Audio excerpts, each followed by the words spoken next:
Piers, let's turn to football. We're 4 days away from the opening of the World Cup. David Baddiel told us that he's staying home, that his version of football is staying home. Gary Lineker said he wouldn't receive Qatari money.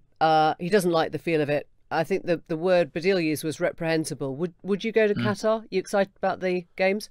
I'm going to Qatar. I'm doing some punditry for Fox for the America-England group stage because my show airs in America and England, so why wouldn't I? And also, I've got to say, I find a lot of this sports washing debate laced with rank hypocrisy. I mean, in the end, I read a column last week in which I went through all the problems that all the countries in the last 32 have. And I mean, for example, 8 of the countries in the last 32, that's a quarter of the countries in the World Cup finals, outlaw homosexuality. 1 in 4 countries. So if you're going to use that as the stick to beat Qatar with, you have to then beat the other 7 countries. You don't have a World Cup.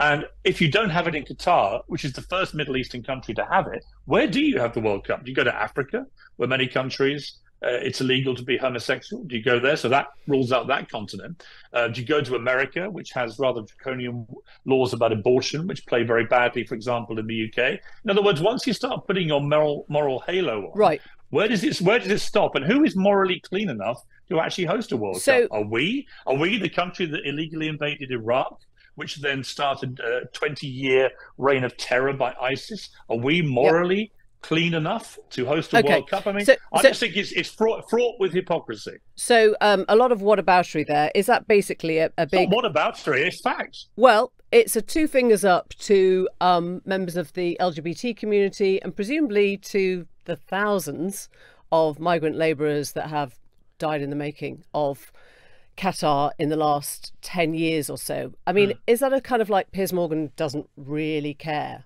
about gay rights? Would you ever go to the Middle East? I haven't been for a while. Would you go to the Middle East? I would. Right. End of debate. Why is that the end of the debate? Well, if you don't agree with what they do, don't go there. Well, I don't think that's the same thing, is it? I mean, we're looking It's absolutely the same thing. This is what I mean about the hypocrisy. It's completely the same thing. The Newsagents. This is a Global Player original podcast.